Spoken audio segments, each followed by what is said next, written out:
So Devin Haney whoops George Kambosos to the 12th round decision, what was pretty much a one-sided fight. And you know how I feel about one-sided fights, man. I feel like one-sided fights are not very entertaining.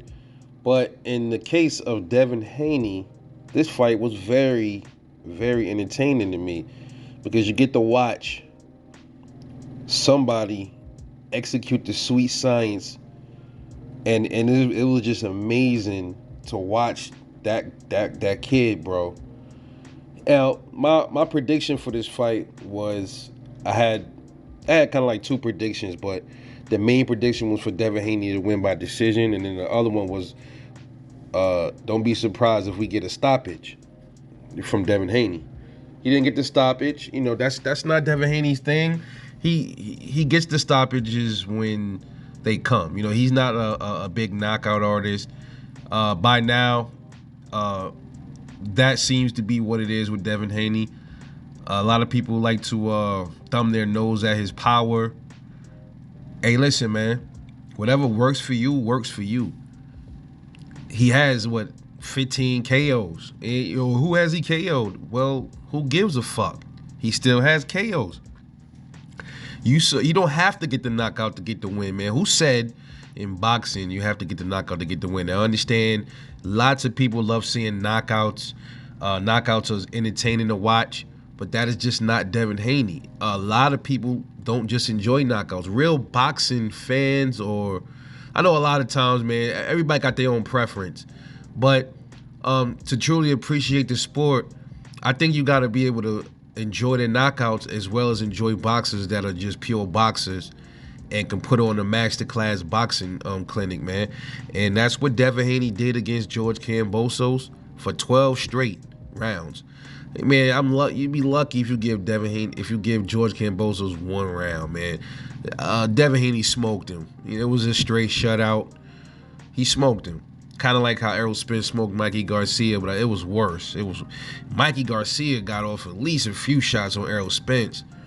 Man, George Kambosos, man, it's like almost you could count how many shots he hit Devin Haney with, man.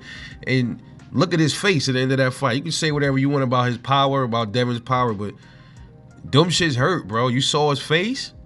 You can say what you want. Stand there and get popped for 12 rounds with that jab and tell me how your face feel after the fight. So from the beginning round, Devin Haney came in and established his jab. Kambosos tried some things in that round, in that fight, tried to, mix it up with him. It wasn't working. Devin just kept, every time George came in with some aggression, Devin Haney kept dipping low, dipping to the right. He just kept avoiding the left over and over. And George Kambosos couldn't fucking adjust, bro. He couldn't adjust. 12 rounds. Could not adjust to Devin. Pretty much Devin Haney whipped him with one hand the entire fight.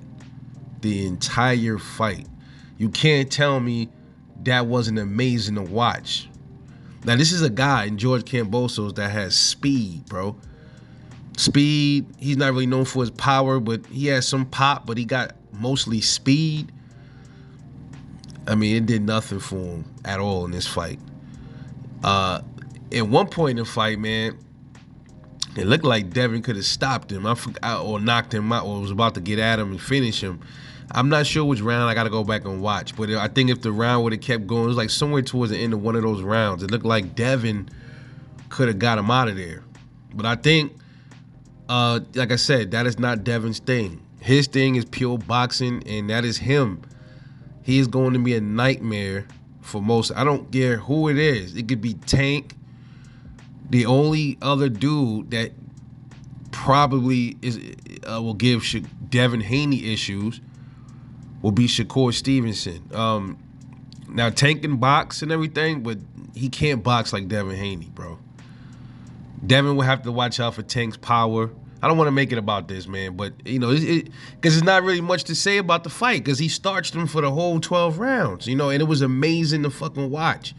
And now we got a real undisputed champion at 135. No more fake undisputed champions like Teofimo Lopez, like George Kambosos was running around being fake undisputed.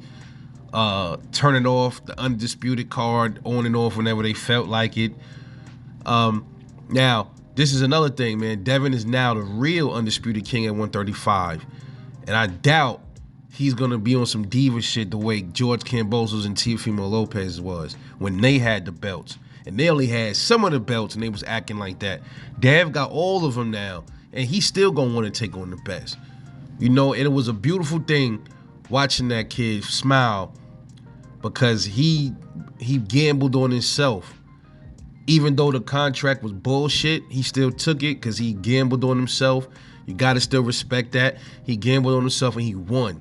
And I'm not sure what's going to happen with the rematch. Kambosos was talking about the rematch should be the end of the year and all this other shit. I don't know exactly what's going on with that. But I don't want to see no rematch. It's going to be the same thing that happened in the first fight. It might even result in a stoppage in the next fight.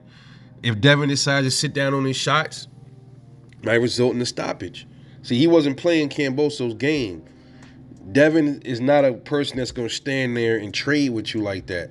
That is not his specialty. His specialty is to box your fucking ears off for 12 rounds, if possible. If you get the stoppage before 12, then the stoppage come.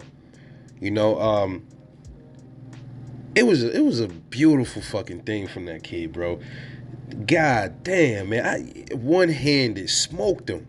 Straight smoked him. One hand went to his country, took his belts and smoked him, bro. Smoked him.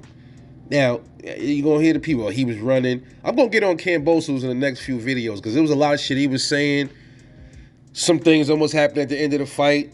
Looked like the two camps were scuffling in the ring. I don't know what happened exactly. I have to look into that.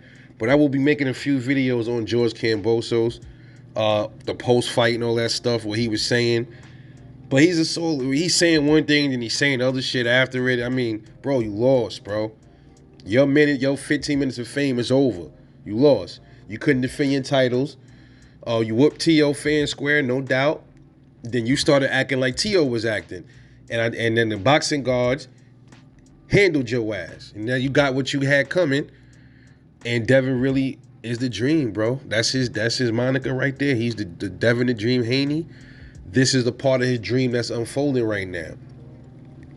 Utmost respect for that kid. Utmost respect. Excellent scrap. He put on a master class. This shows you right here what boxing is really all about. The art of getting hit, the art of hitting and not getting hit. People said Floyd was a runner. He was not. That's just, hey, look, it's not my fault that the other boxer can't match my skill set and he can't do nothing with me. I'm supposed to stand there and just let him punch on me for the whole fight because I want the fans to be happy. That might work for other fighters, brawlers and shit. That's not how he is, or that's not how Devin is, Shakur. Gotta respect fighters like that, man. They got their own skill set. They don't have to rely on power to get the wins. Now you might get argue the fact, what if they come up with a boxer puncher such as a Tank Davis or somebody like that, and they can't keep them off them for rounds. But let me tell you something. The jab is the most important punch in boxing, and I'm gonna tell you like this. The jab is going to keep anybody off of him, including Tank. Tank is not going to want to get popped with that Devin's jab for the whole fight. He's going to get a closed up fucking eye. It don't matter how much power you got. You keep flicking that same fucking punch in somebody's face round after round after round. I don't give a fuck if you Tank Davis. You could be Deontay Wilder. I don't care who you are. Your face is going to look like George Kambosos or even worse. Shakur Stevenson and Devin Haney are known for their power, but they have the jab as their equalizer. That is their weapon. That is their top weapon, is their jab. Not many people in boxing is going to be able to take that jab away from them because they have the jab and the footwork, especially Devin Haney. Devin Haney has better footwork than Shakur Stevenson, in my opinion. Man, I don't know. I can't even be proud enough for this kid. I mean, he gambled and won, dude. You gotta respect that kid. What is next for Devin Haney? I'm hearing either it's gonna be a rematch or also I'm hearing Vasyl Lomachenko. I don't know. But Devin Haney is clearly at the end of his 135 rope. He's getting closer to that. Interesting to see what's next for Devin Haney. I want to see him take on the guys at 135 before he moves up. If he could possibly make the weight, Tank, um, Ryan Garcia. If Shakur happens to move up, I don't know if that's gonna happen within the year or nothing like that. So Shakur probably have to meet Devin at 140 if he ever makes it up there. He's a big boy; he should be able to make 140 as well. But yeah, Devin is gonna become the cash cow of 135, and he's gonna end up taking those accolades with him to 140. And Devin Haney is going to be the one to make the money pop at 140. Watch and see what I tell you. A lot of people say Devin Haney is boring. To me, he's not boring to watch, bro. He's not.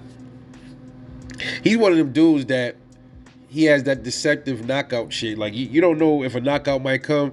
People don't see the knockout, they don't anticipate it, and then that's when that shit'll fucking come. He'll sneak something in there and then hit you and rock you and knock you out. It can happen. It can happen. So I appreciate that. I appreciate the boxing skill of Devin Haney, man. I don't know what the hell.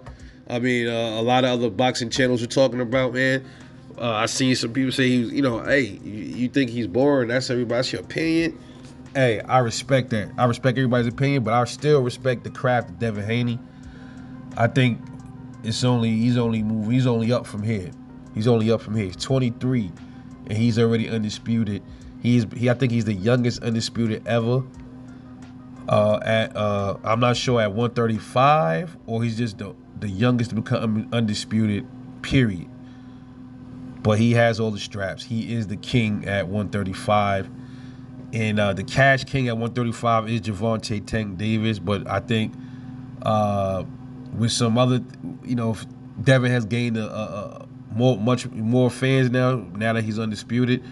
And some other things it's going to take for him to become the cash cow at 135. But if he starts getting knockouts and shit like that, then that'll probably propel Devin Haney probably past Tank.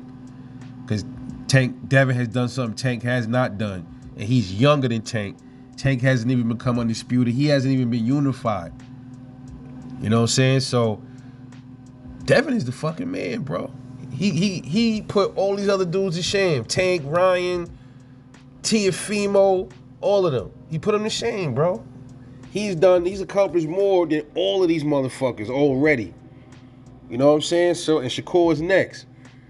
That's why those are some of my top guys right there. You know what I mean? But anyway, shout out to Devin Haney. I don't give respect to Kambosos because he's being a sore loser. I can't give nobody no props for that. He's saying one thing and then he flip-flopping. Just like he was doing when he had the belt. Flip-flopping and he doing the same shit again. Can't respect that. Much love and respect, much blessings to Devin Haney. Shout out to Bill Haney. Good job with your son, bro. Keep that shit rocking. This is Rebel Life Boxing, man. I'll catch you on the next one, and I'm out. Peace.